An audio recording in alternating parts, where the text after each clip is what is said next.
I'm John Skinner, and this supports my online summer flounder fishing course at saltstrong.com/Skinner.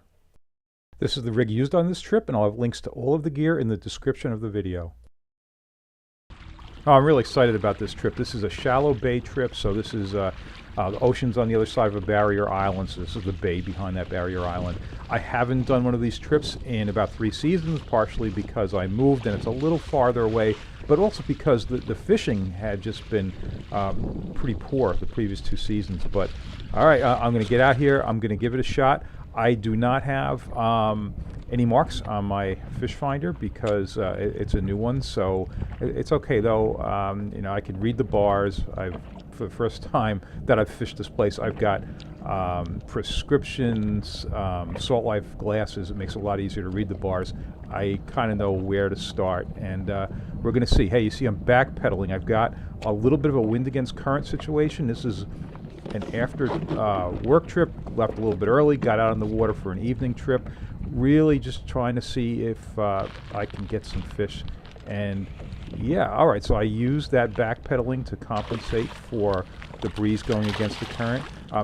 I'm like right at the end of incoming water, and I know it's going to turn around. I'll fish outgoing then, and the breeze and the current will be in the same direction. Hey, I'm happy to get this one. Yep, that's a short, but okay, there's something here. You'll see there's no other boats around, so I'm all by myself here, which I often try to do. There are boats about a half mile away, but I avoided that and hit some spots that I have some familiarity with from a couple of years ago. But all right, one fish and then not too much after that. All right, another one. It's nice to lift that rod, feel that there's a fluke on there, although this guy is sure small, but that's all right. You know what, the fluke fishing has kind of been getting tough, so I'm happy to see some small ones too. All right, and I was backpedaling there just to keep me moving in the direction of the current, and I'd rather backpedal so that the line is in front of me. This is a little different situation. I've moved a little bit. There's this bar where it's like 3 feet drops down to 5, but that little 2-foot difference, the fish like to hang there. So it's just about slack water now. So I'm going to just pedal myself along slowly and get along this edge. Because this edge has a little curve to it, that's why I'm pedaling forward instead of backward, just to have a little extra control. It's only my second fluke trip in the Hobie, and I find that if the drift isn't exactly what I want, if I'm not going exactly where I want, I'm on those pedals. I love it. Oh, he's swimming with it.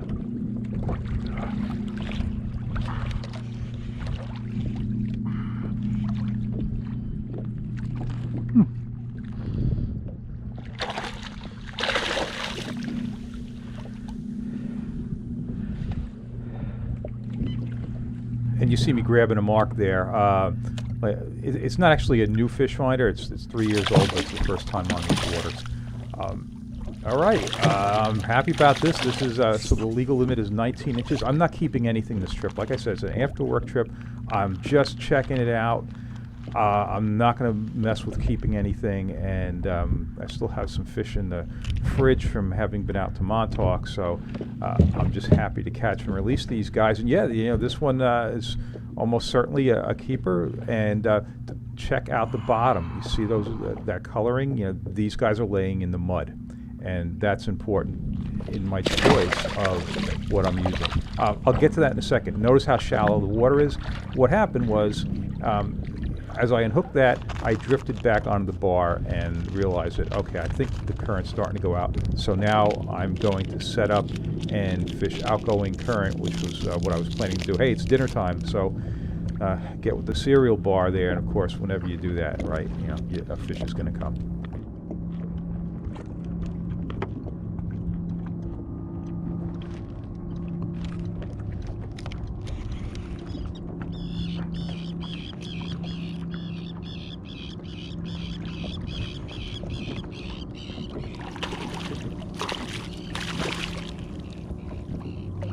Keeper number 2. All right, you probably couldn't help but notice those birds in the background. Those are Arctic terns. Just hearing that on the recording, it makes me think of sand eels and bait, but the fact is, back here, it's kind of like a mud thing going on. Where you've got mud, where these fish are in the mud, they're almost always going to be feeding on crabs, and that's the case. And when it's like that, if they're on crabs and shrimp and other stuff in the mud, this is what I go for with my teaser. It's so simple. That's a 3/0 Gamakatsu bait saver hook and a 3-inch new penny gulp shrimp, and that's it. That thing doesn't look like much, but it has really nice darting action when you jig it like this, and it's one of my favorites. Look at that. That thing went down, boom, another fish right on it. I'm getting really happy about this, I can tell you, because yeah, I know the previous 2 seasons, there were not a lot of fish in the bay. There were a lot of sea robins, and on this trip, I'm only going to catch 4 sea robins, which is really good. But yeah, I'm into a couple of fluke, and that's fine that it's small. I like to see some small ones. It kind of gives me some optimism for the fishery. Just stick that thing right back on there if you can, you know, or I could stick a new one on. I guess I'm going to just go with a new one here. But these are quite durable because there's nothing to rip on them. So you can catch a fair number of fish on one shrimp, and they are just really effective. So my feet are off the pedals now because I've got a really nice situation where that little bit of a breeze is going in the same direction of the current. So I've got like a 0.8 to 1 mile an hour drift. It's just about perfect. Oh God.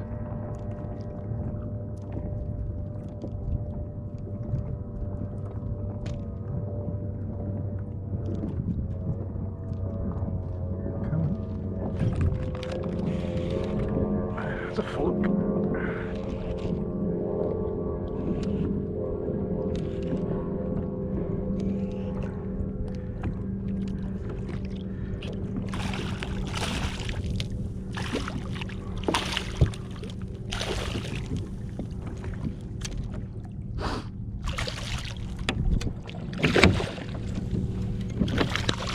Thank you.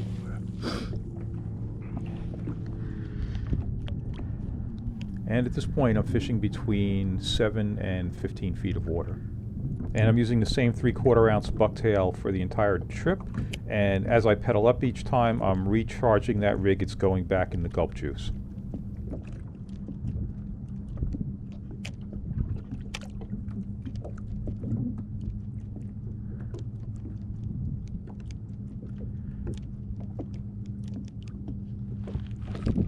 Whoa.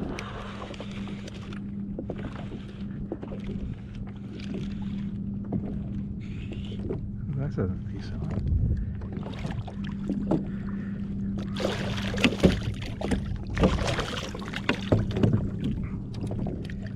Spitting up crabs.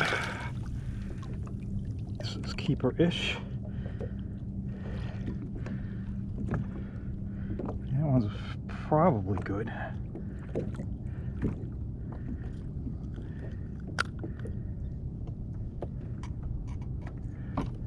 Yeah, it should definitely be good. I've shortened the hair up on that bucktail. I took a pair of cutters and just zooped right across the back. And I did that because I often use 4-inch gulp swimming mullets in this situation. I want to make sure that that curly tail extends beyond the hair. As it turns out, I'm using a gulp nemesis because I really like the action on the nemesis, and without having any sea robins or sea bass around to be ripping those tails off, that's what I'm using here, because those things are deadly, but the tails rip kind of easily if there's like sea bass or sea robins.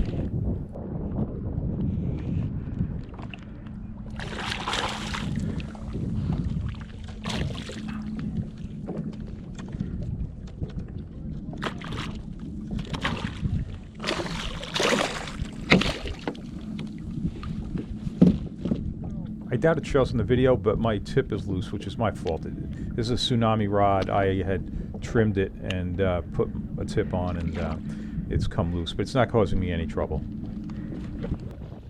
You know, besides the pedaling giving me some drift control, boy, you know, it's really not tiring. You know, you can just pedal and pedal, and you know, I covered a lot of ground paddling, but you're always like feel like you're working.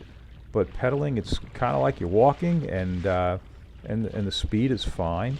So, yep, I'm really liking it. So, all right, I'm going up on my drift here. And as this trip goes on, if you're able to see the right-hand side of my plotter, you're going to see I'm kind of burning a hole in this one area where I caught that first keeper on the outgoing, and I'm just working that over and over, and get up ahead of it, start in like 7 feet of water or so, and just work back, and this is working for me. And besides linking to the gear in the video description, I also have a link to a video that shows how to tie this rig. It's such a simple rig.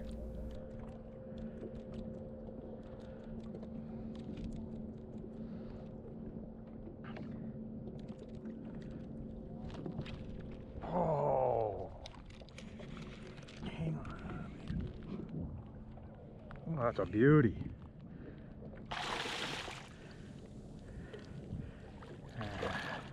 Alright, I'm throwing it back, so I'm not gonna bother with the net. Nice.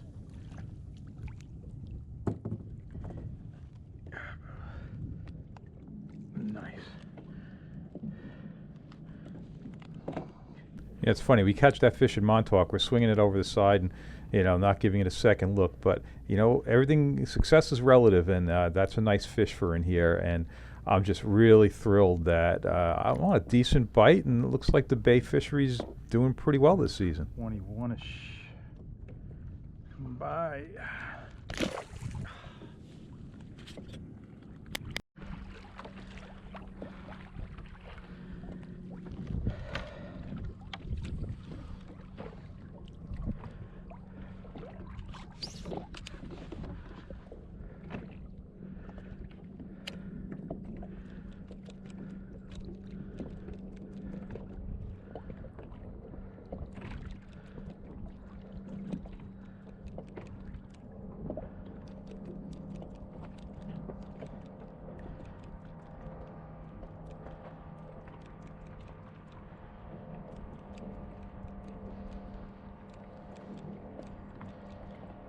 There we go.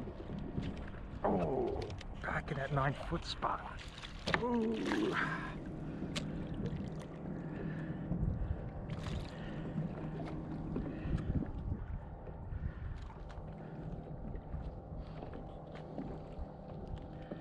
I'm happy to see every one of these.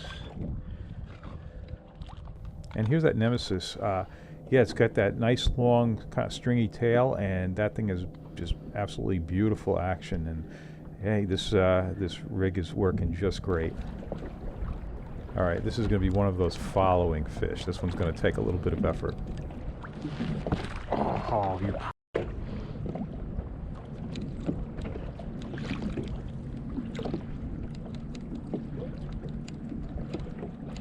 Oh, fun thing about fishing in shallow water with this kind of gear is you feel absolutely everything, and boy, it just makes it a lot of fun.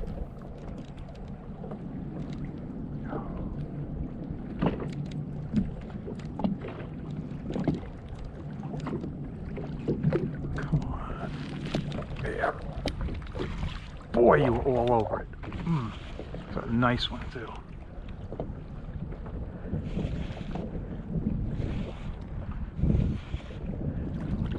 Oh yeah, another nice one.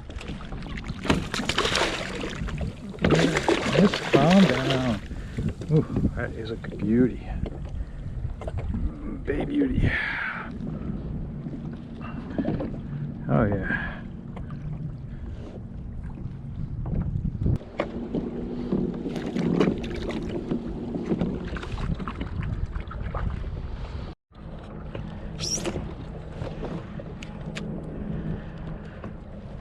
Last drift. Yeah, right. It's not going to be the last drift.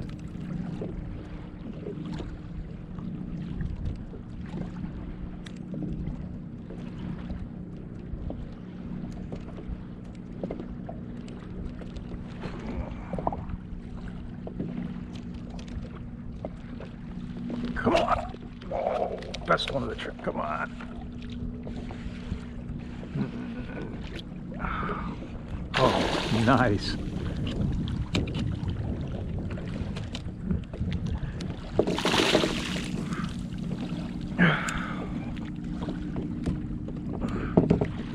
Well, definitely not the best one of the trip. It sure felt good on the hook set. But it's enough to keep me drifting.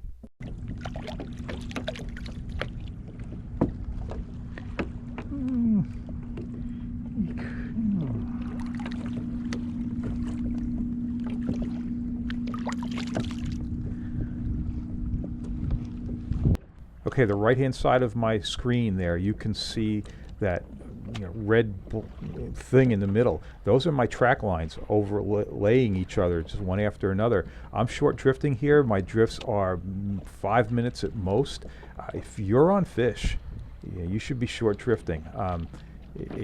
When I see people taking long, mile-long drifts, it tells me one of two things.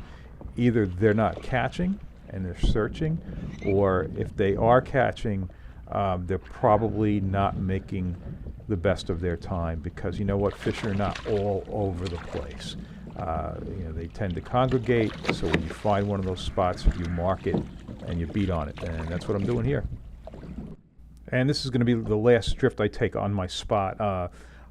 I need to get going because the angle of the sun is really getting down there, and I've got a ways to go to get to my launch point. So I'm going to do a couple of drifts where I'm just letting the current take me closer to where I need to go. And I'm going to be pretty encouraged here that even though I got off my marks, and look, you can still see my where I was drifting. You can see it on there. So I didn't move too far off it, but instead of pedaling all the way up, I just moved out to the bar to drift back into the channel again. And yeah, boy, I'm getting the impression that there's a decent number of fish here, and that's very much a relief.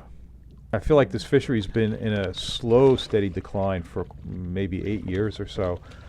But this year, Long Island Sound just went off a cliff that was just terrible, terrible fishing. So it's very nice to see a fishery improve over it was in previous seasons. And a lot of the trouble, it could be distribution. Fluke are not where you expect them to be, but certainly this is an improvement over previous seasons, because I know people who fish here and I know how it's been, and this is looking really good to me, so I'm very happy about this.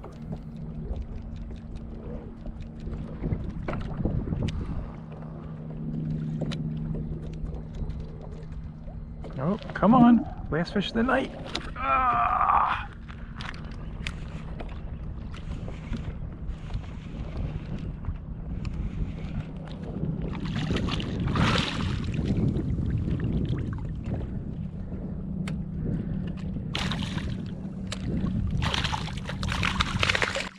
What I like about this is this kind of fishing is so accessible to everyone, because you clearly don't need something expensive to fish these shallow, enclosed waters. And this is also a fishery that's very similar to other fisheries up and down the coast.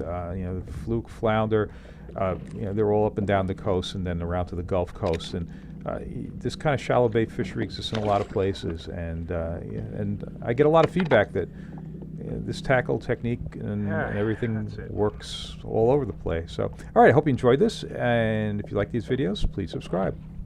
And if you haven't already, you can check out my online fluke or summer flounder fishing course at saltstrong.com/Skinner.